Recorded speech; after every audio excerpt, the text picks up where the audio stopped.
Selamat malam para pendengar setia di seluruh Indonesia di Dongeng Aki Rukman. Selamat mendengarkan dan tetap merdeka. Assalamualaikum warahmatullahi wabarakatuh. Bismillahirrahmanirrahim. Alhamdulillahilladzi anjalas sakinata fi qulubil mu'minin liyajdadu imanama imanihim. Sampurasun and selamat malam. Bapak Ibu dan kawan-kawan sekalian, menanggapi biografi Aki yang diminta oleh Kang Suherman Indramayu, banyak yang terkenang lagi cerita-cerita itu. Yang pertama Kang Asnan dari Pangandaran. Oh, gening dongeng Bapak Aki teh hampir sama dengan dongeng saya. Jadi saya juga mengingat kembali itu, mengenang kembali. Jadi dongeng Aki itu untuk pengenangan pribadi masing-masing. Sama dengan kata Pak Abdul Jabar, kalau ada cerita kita berbagi untuk mengenang diri sendiri. Kemudian di luar dugaan, ya, masih begitu dikirim langsung Ibu Tati. Ibu Tati itu bekas kepala bidang di Dinas KB Kupang. Sekarang jadi Juken NTT dan Juken Kupang, ya. Aki waktu ke NTT ketemu kemarin. Malah Aki diminta ceramah di PKK. Beliau mengirim foto, yang foto itu foto beliau, di depan fotonya Pak Pranseda. Pranseda. Karena Pak Pranseda itu ternyata adalah, jelas Aki juga tahu orang NTT. Tapi ini lebih jelas, yaitu orang Maumere. Nah, di Maumere ini ada bandara dan namanya Pak Pranseda dilegendakan, diabadikan menjadi Bandara Pranseda. Dulu katanya teman dengan ayahnya Bu Tati ini, karena ayahnya Bu Tati kepala dinas pertanian. Sedangkan mertua Bu Tati itu katanya adalah ketua DPRD. Nggak jelas apakah ketua DPRD provinsi atau ketua DPRD Mumere atau ya Kabupaten Mumere, ya begitu. Aki juga sudah ke sana, tapi Aki tidak engeh gitu ya, baru engeh buat malam dari Bu Tati. Terima kasih Bu Tati ya informasinya. Kemudian yang berikutnya, tahun 1995 ketika ada G30 SPKI, nah itu kan, sekolah itu satu kelas itu tidak 1 tahun, tapi 1,5 tahun diperpanjang. Jadi Aki itu yang harusnya selesai SMP 1966 menjadi 1967. Gitu. Ini riwayat. Karena waktu itu mungkin kacau ya, lagi kacau-kacaunya kita itu. Ya guru-gurunya juga banyak yang ya begitulah. Soal PK itu kan semua elemen-elemen itu dan lain sebagainya. Karena Aki juga tahun 94 itu lagu Resopim dan Nasakum itu dilatihkan di SMP. Hari ini nyanyi itu, besoknya dilarang oleh guru itu juga. Banyaklah pengalaman ini. Kemudian di perkebunan, nah jadi Aki panjang kan, jadi tinggal di SMP Perakaman teh, tinggal teh lama. Jadi Aki kelamaan lagi di Rancasuni itu. Di luar itu, nah administrator perkebunan Tuan Juragan Kawasa diganti dari Belanda oleh bangsa kita. Dari Tuan Siman kan, asalnya Tuan Siman, sekitar tahun 63 atau 62 begitu. Ya, kalau waktu Aki SD masih Tuan Siman. Diganti oleh orang Indonesia, yaitu Pak Nursiwan Alwi. Nah, Pak Nursiwan Alwi ini orang Sumatera Barat, ya, begitu. Nah, udah itu cerita-cerita itu, aduh, benar mengenang benar. Bapak Aki setelah selesai ngurus emek dan domba perkebunan itu ada waktu cuman 1 tahun lebih ya kira-kira, dengan catatan berangsur-angsur dijualnya itu oleh koordinatornya, yaitu Pak Sukandi. Pak Sukandi itu ya itu sebetulnya masih hubungan darah cuman dengan Aki cuman kalau Pak Sukandi menak jadi Aki mah cacah gitu. Pada saat itu atau diambil ke perkebunan dipakai hajatan-hajatan perkebunan begitu itu ngambil domanya dari Aki. Lama kelamaan ya dijual ya diambil kadang-kadang pimpinan perkebunan mau makan-makan ngambil gitu atau apalah habislah uangnya semua tentu saja tidak ngurus Aki mah di setor semua ke sana. Setelah itu Pak perkebunan Tuan Alwi itu minta Bapak Aki itu kembali ke perkebunan kerja lagi karena waktu ngurus domba dan itu masih digaji dari perkebunan. Tapi si Bapak ini ya Pandang ini memilih untuk tidak kembali ke perkebunan. Sudahlah dilamur saja usaha dan permohonan untuk berhenti dari perkebunan.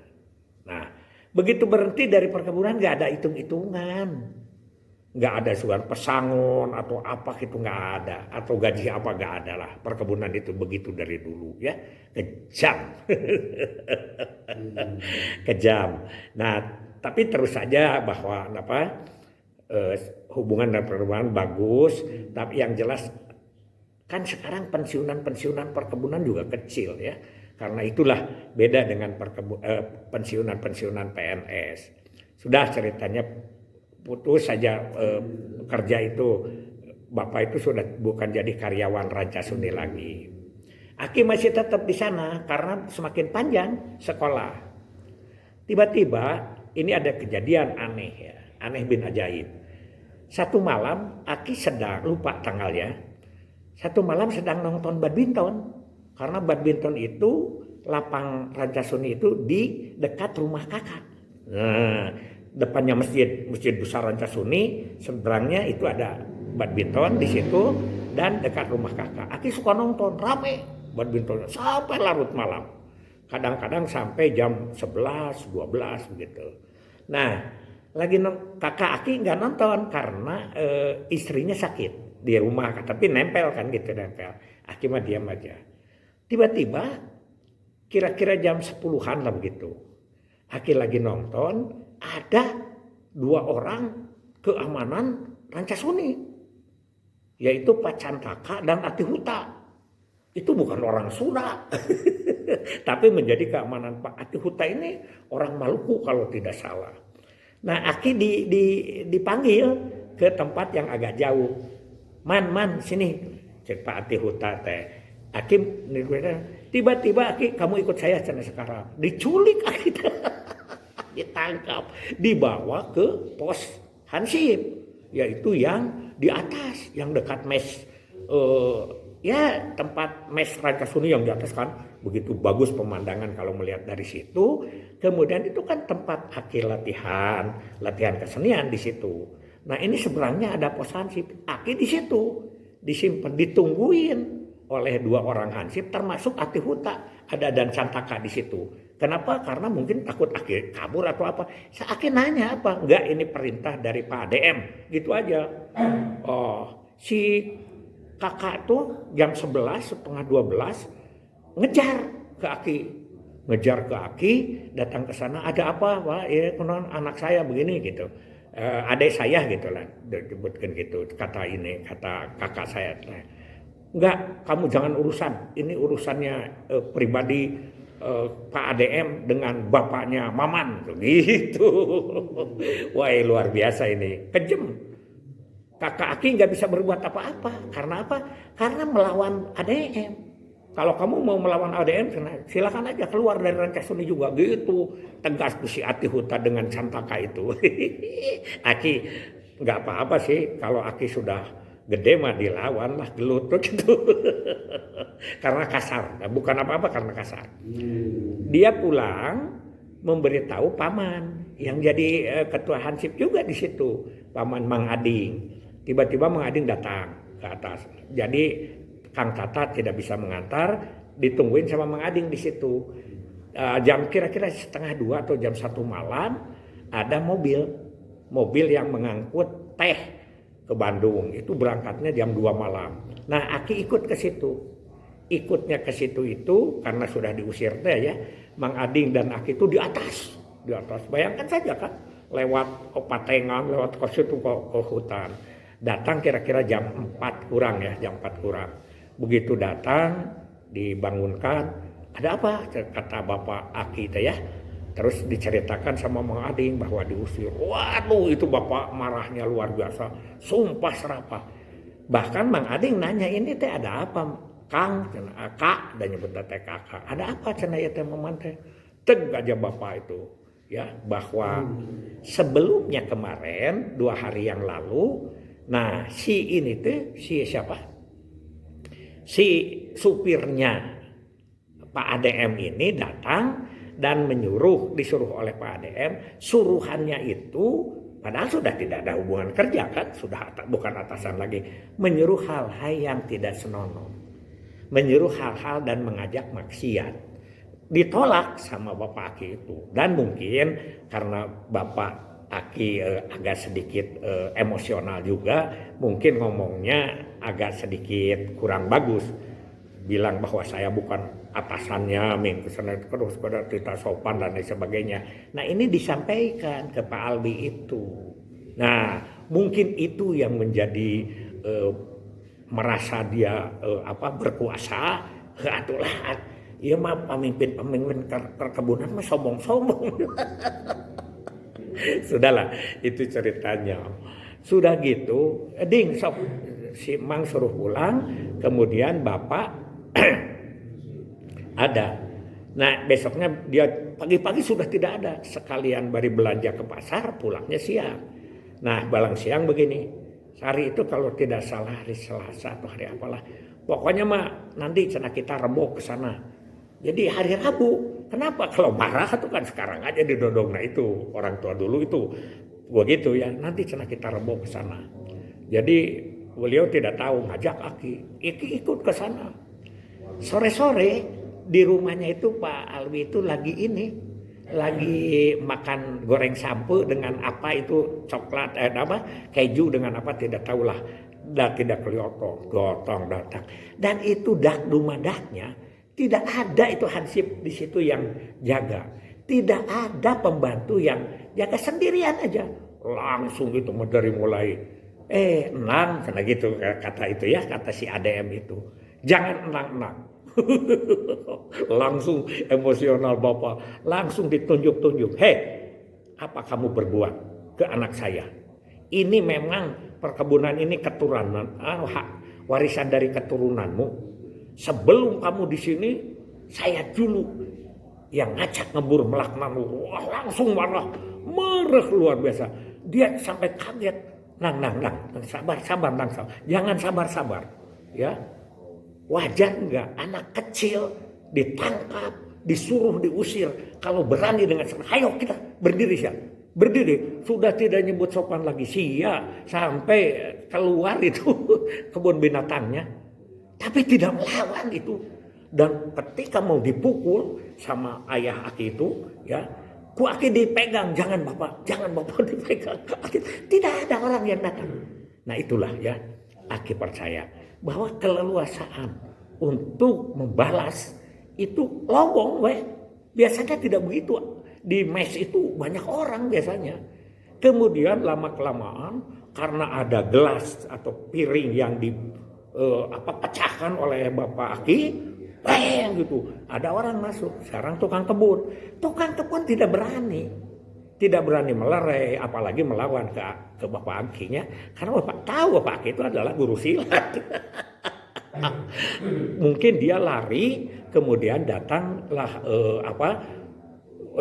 Cantaka Atihuta, datanglah si itu tuh, mungkin si pemegang tadi itu, udah gitu. Aduh Gusti ya Allah, langsung aja dilerai. Bapak juga nafsunya sudah tidak kelihatan. Dia minta maaf sampai hampir nyuuh dan disuruh bahwa Aki lagi harus datang lagi di sana, kembali lagi biasa sekolah di sini, dan insya Allah katanya akan dibiayai sampai selesai SMP. Tapi Bapak Aki itu nggak menerima, malah langsung ngajak gelut. Aki juga nggak tahu mana yang lebih jago nanti kalau gelut gitu. Padahal biarkan aja ya sama Aki, biar dibebek gitu. Bapak Aki sudah waduh. Nah itulah, tidak ada yang melawan. Santaka ati hutak. Kalau gitu dilawan gitulah. Sok si adek menangkan gitu. Jadi bapak itu kalah ngajak berantem kepada hansip-hansip atau kepala-kepala hansip itu. Itu luar biasa.